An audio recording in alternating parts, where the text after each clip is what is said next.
आजमगढ़ सपा विधायक शराब माफिया रमाकांत यादव की 23 करोड़ से अधिक की संपत्ति कुर्क। आजमगढ़ वरिष्ठ पुलिस अधीक्षक हेमराज मीणा के निर्देश में आजमगढ़ पुलिस ने अपराध और अपराधियों पर प्रभावी नियंत्रण के लिए चलाए जा रहे अभियान के तहत बड़ी कार्रवाई की।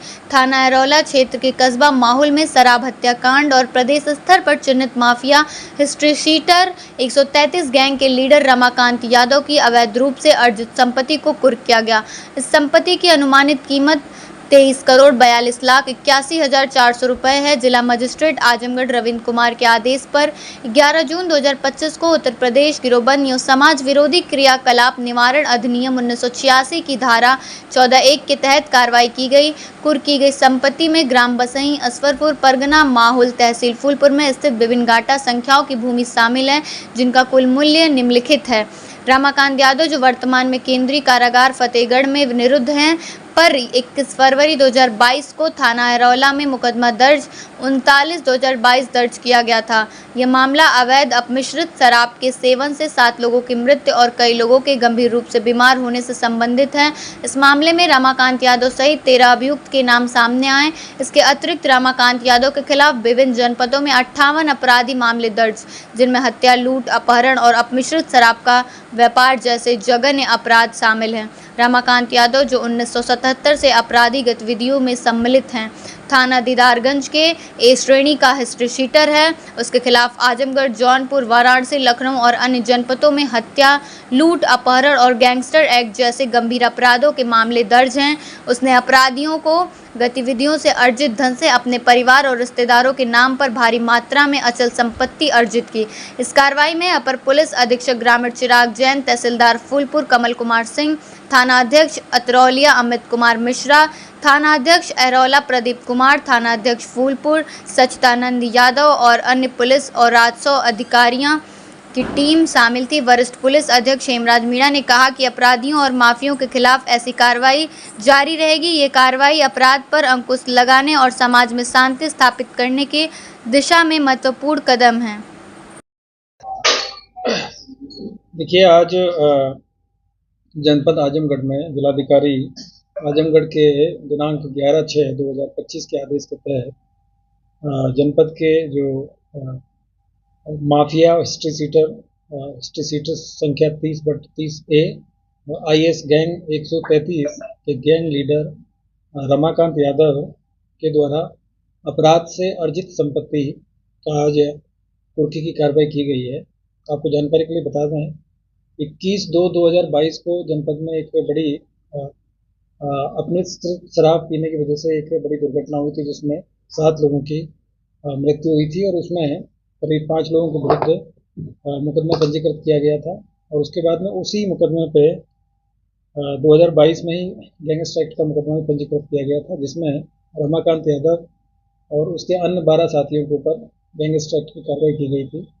इसी की विवेचना थाना प्रभारी अतरौलिया के द्वारा की जा रही थी और इसमें टोटल मिला के आज करीब 23 करोड़ 42 लाख 81,400 रुपये की जो इनकी जो संपत्ति है, उसको कुर्की की कार्रवाई की गई है। और ये ग्राम बसई, अफसरपुर, फरगना माहुल, तहसील फूलपुर के अंतर्गत एक जो गाटा संख्या है वो करीब 2.88 हेक्टेयर का है, जिसकी मालियत करीब 2 करोड़ 13 लाख रुपया है।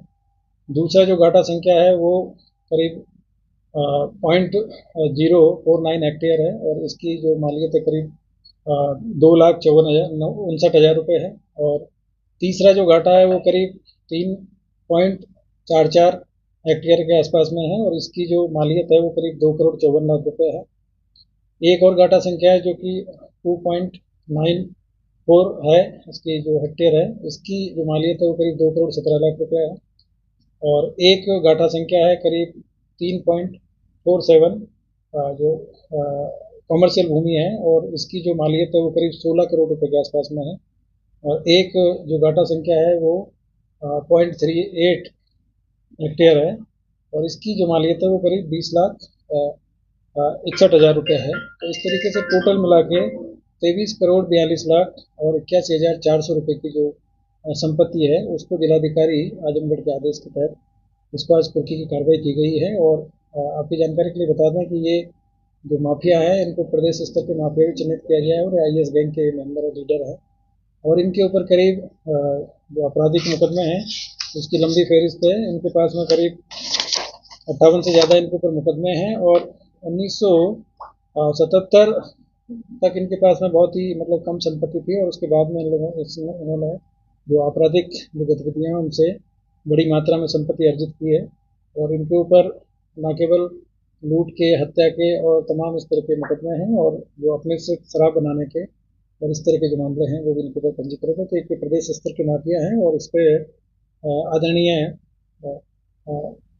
डीजीपी महोदय, आदरणीय एडीजी एलओ महोदय और एडीजी जॉन महोदय और डीआईजी महोदय के निर्देश के क्रम में और माननीय मुख्यमंत्री जी के द्वारा जो माफियाओं के विरुद्ध जो कार्रवाई की जा रही है उसके तहत ये कार्रवाई की गई है और जो जनपद आजमगढ़ है यहाँ की जो कानून व्यवस्था है उसको सुदृढ़ करने के लिए और इस तरह के जो माफिया राज जो यहाँ पे पहले चलता था, इस तरह के लोग हैं उनको खिलाफ ये कार्रवाई की गई है जिससे कि प्रदेश में और जिले में जो कानून व्यवस्था है उसकी स्थिति को अक्षुण्ण बनाए रखा जा सके और आम आदमी है उसको अपनी मेहनत की कमाई से जो चीज़ें करते हैं और मेहनत से सारी चीज़ें आगे करने के लिए प्रेरित करने के लिए इस तरह की जो कार्रवाई है, इस तरह की जो बहुत ही विख्यात ये यहाँ पर रहे हैं और इनका जो टेरर था उसकी वजह से तमाम लोग यहाँ इनसे परेशान थे तो इनके खिलाफ कार्रवाई की गई। वर्तमान में जो ये माफिया हैं ये फतेहगढ़ जेल में भी मौजूद है।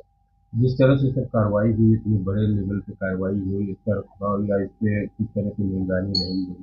देखिए इनकी जो प्रॉपर्टी है उसको आज वहाँ पे मौके पे जाके और पूरी उसके साथ में जो कानूनी प्रक्रिया है उसके साथ में उनको किया गया है और जो संबंधित मजिस्ट्रेट है उनको उनका जो रखरखाव के लिए उनको जिलाधिकारी महोदय के द्वारा नियुक्त किया गया है। पुलिस जो लोकल पुलिस है थाने की जो वो उनकी रखवाली करेगी और कोई भी इस तरह की चीज़ होती है तो उसकी निगरानी पुलिस के द्वारा इसमें बताती है। सर आगे भी कुछ उनके ऊपर कार्रवाई चल रही है? अभी और भी इनकी कुछ संपत्तियां हैं जिनको कि चिन्हित किया गया है उनमें भी इसमें कार्रवाई की जाएगी।